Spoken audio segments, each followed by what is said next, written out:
Have you ever woken up and felt like your shoulder blade had been pulled? Just a little, out of place.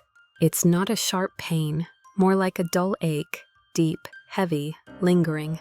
And every morning, before you can even button a shirt, you have to stop, sit down, and rub that shoulder back to life. That was my mother, not for a day or two, but for weeks, maybe more. She never made a fuss. She just sat there at the edge of the bed, hand resting on her shoulder, breathing softly like she was listening to it. Then she'd whisper, I don't know why, but it feels like my shoulder gets tied up in my sleep. And with one hand, she'd lean forward gently, pulling on her shirt, as if she didn't want to wake the pain. I stood behind her, watching, realizing something wasn't right. But she didn't know, and to be honest, neither did I, until one quiet question rose up in my mind, clearer than any sound in the room. Could it be, just because of the way she placed her arm at night, that every time she lay on her side, her shoulder, her neck, her whole spine was slowly being pulled out of alignment? Night after night, in silence, and her body was the one carrying the cost. Small habit, big consequences. Every morning my mother gets out of bed very slowly, not because she's tired, and certainly not because she's lazy, but because something in her shoulder blade feels tight, stiff, followed by a dull, steady ache. She reaches for it with her hand, presses gently, then lets go, as if she knows it won't help but still needs to do it. That morning, I saw her sitting at the edge of the bed, moving her arm so carefully, like every motion had to be planned in advance. Her right hand lifted her left arm the way one friend might help another, someone a little weaker than before. I asked softly, "Does it hurt, Mom?" She gave me a little smile, the kind mothers give when they don't want to worry you. Maybe I just slept too long on one side. At my age, a bit of pain is normal, dear. I didn't say anything back, but inside, I felt a quiet alarm going off. Because this wasn't just one day, it was every day, and little by little, her arms seemed slower, less steady, tiny things reaching for a cup. Folding clothes, brushing her hair, they all began with hesitation. Not from memory loss, not from weakness, but as if her shoulder carried an invisible weight, built up night after night. And maybe the scariest part wasn't even the pain itself.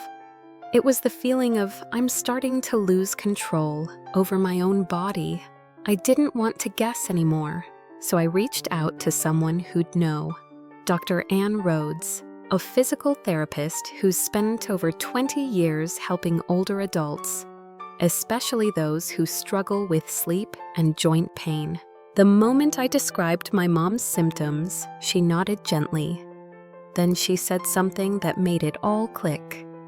When you sleep on your side without supporting the arm, she explained, your body weight presses into the shoulder. The muscles get squeezed. The joint gets twisted just slightly. And if it happens every night, that's where the damage begins. I asked her, could it be arthritis? She shook her head with calm certainty. No, most seniors who feel shoulder pain at night don't have a disease, they just have a habit that's quietly hurting them. She drew a simple sketch, showed me how when the shoulder presses flat against the mattress, the blood flow slows down, the nerves around the joint get squeezed. The muscles don't get a chance to heal. That's why the pain comes in the morning, she said, because the shoulder's been working all night without support. And then she said a sentence I'll never forget. You don't need medicine, just a small pillow in the right place. The body knows how to recover itself if you give it the chance. I can't tell you exactly when my mother's shoulder began to hurt, but I remember the morning I finally saw it. She was leaning over, trying to put on her sweater, and instead of using both arms, she reached only with her left. Her right shoulder paused, as if it didn't want to move. Her breath was short, and even though she said nothing, her eyes, they carried a quiet tiredness. In the days after that, I started paying closer attention.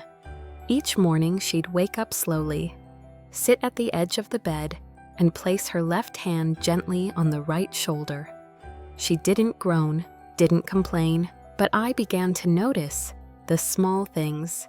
Faint furrows on her brow, movements that used to be smooth now cautious, careful. One night I walked past her room and saw her still lying in bed.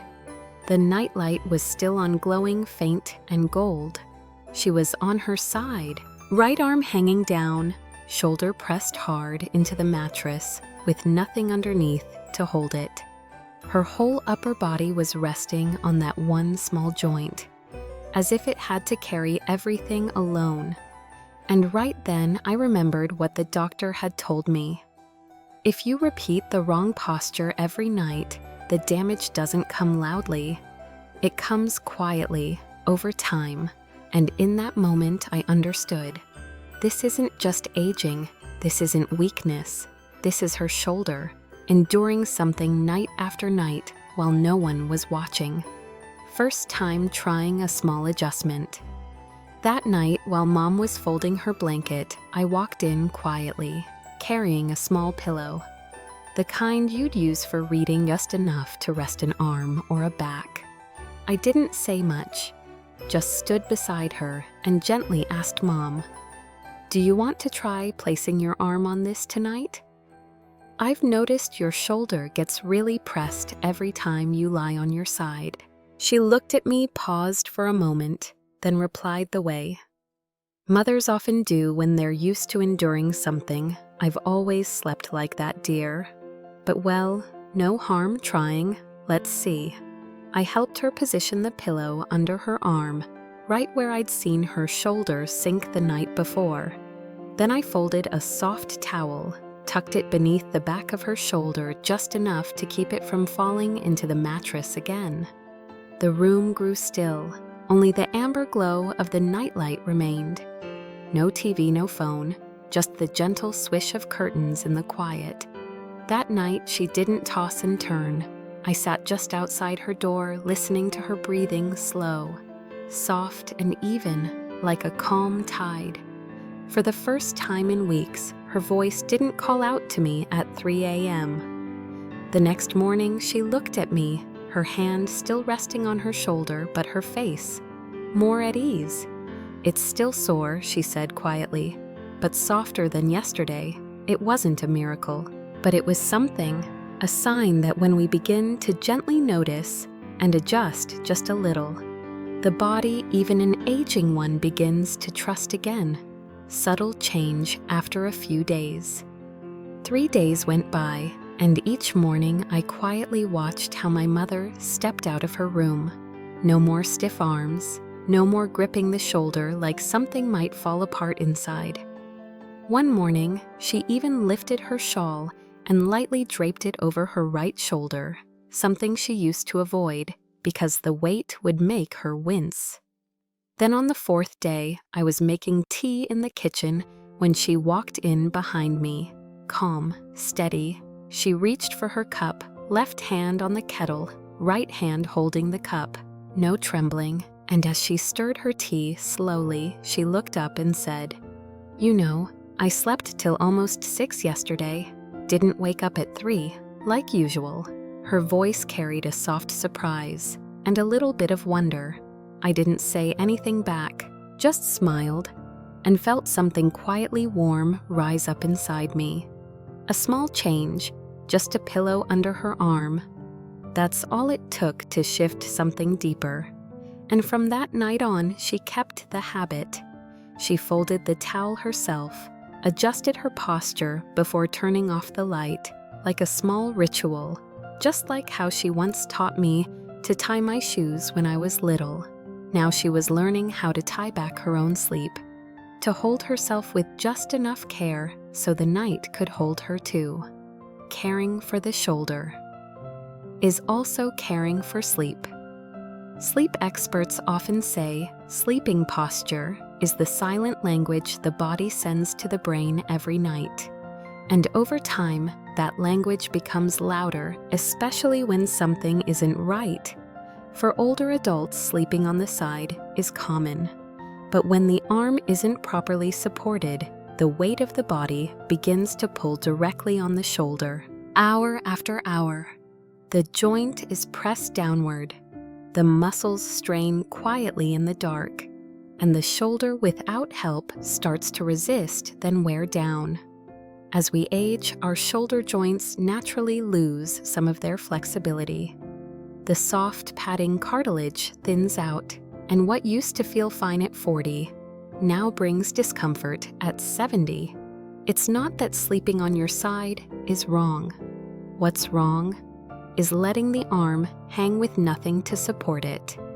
Without that support, muscles get stretched, joints get squeezed, and over time, even your sleep becomes lighter, more restless, because the body feels a pain it can't speak about. But with the right posture, with even a small adjustment, you're not just protecting your shoulder, you're telling your body, "This is a safe position, you're allowed to rest now." Just 3 small adjustments at home. The good news is, you don't need medicine, and you don't need fancy equipment either. Just 3 gentle changes before bedtime that could make all the difference. First, place a small pillow or even a folded towel under your hugging arm, the one in front of your chest when you lie on your side. Think of it like a second arm. It gives your shoulder something to rest on so it doesn't get pulled down.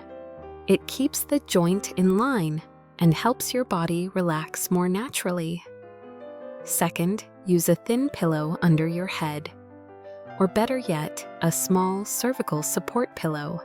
Many of us are used to high fluffy pillows, but those can push the neck up, bending it out of alignment and putting more pressure on the shoulder joint.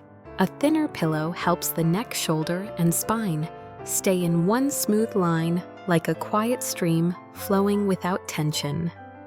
Third, avoid placing your arm under your head or twisting it behind your back. That position might feel familiar, but it strains the shoulder muscles, pinches the nerves, and often leads to arm numbness in the middle of the night. With just a few moments of setup each night, your body will start to remember what comfort feels like, and real restoring sleep can begin to find its way back. A light bedtime habit to keep the posture right. To turn this small adjustment into a nightly habit, my mother began a little ritual, simple, quiet, but full of care. Each evening, she'd fold the cotton towel neatly, the same way she used to fold my school clothes long ago. Then she'd place it right next to her pillow. Not rushed, not careless, as if she was preparing a place, not just for sleep, but for her body to feel safe. Before lying down, she would sit on the edge of the bed, rub her shoulder gently like she was telling it, "It's okay now, you've done enough for today." And then she'd write down just one thing she was grateful for. A moment, a memory, even something very small, so that her mind could relax too, just like her shoulder. Over time, these small steps created something new. A signal deep inside nighttime is not just sleep. It's a time for rest, true rest, for the whole body. And something beautiful began to happen when the body feels comfort right from the beginning. It doesn't need to twist and turn to search for rest in the middle of the night. With her new posture, my mother didn't just fall asleep faster, she stayed asleep longer. And most of all, she stopped waking up each morning with pain that used to follow her like a shadow. Where the shoulder rests, sleep returns. This morning, the kitchen was just as quiet as always. The same soft light came through the window. The same teacup sat in its usual place on the table. But something had changed. No gentle sighs, no hand reaching for the shoulder like she was trying to rub away, something dull and lingering. Instead, my mother sat upright, calm, hand steady on the spoon, stirring her tea slowly, peacefully. I stood there watching her without saying a word, afraid maybe to disturb something that finally felt whole again. She turned to me and smiled. These past few days I wake up, and my shoulder doesn't hurt anymore, she said softly. Strange, maybe it's that little pillow. Feels like I finally had something soft to lean on. It was such a simple sentence, but to me it was a sign, a quiet signal that peace had returned, not through medicine, not through anything dramatic, but through observation, through gentleness, through the smallest adjustment. For my mom, it was just a pillow beneath her arm. For me, it was seeing her mornings no longer begin with pain. And maybe, at a certain age, we don't need too many answers.